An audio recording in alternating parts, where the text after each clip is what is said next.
A 5D perspective versus a 3D perspective. 3D that we're currently in is full of chaos and argument and debate, and we're all fighting to be heard. We're all struggling to fight for our cause or fight against perceived evil. The 5D perspective is when you see people coming at you with a different point of view or angry. We don't resist.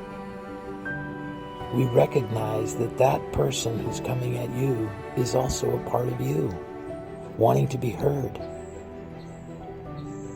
So in 5D, we welcome this. We change our perspective to, rather than fighting and arguing and resisting and debating and critiquing and fact-checking, we listen and we accommodate and we assimilate.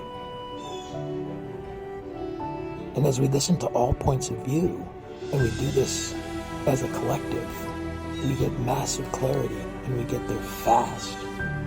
Now from that clarity,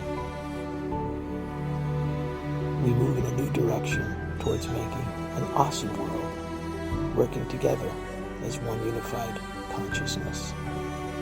The spiritual quest.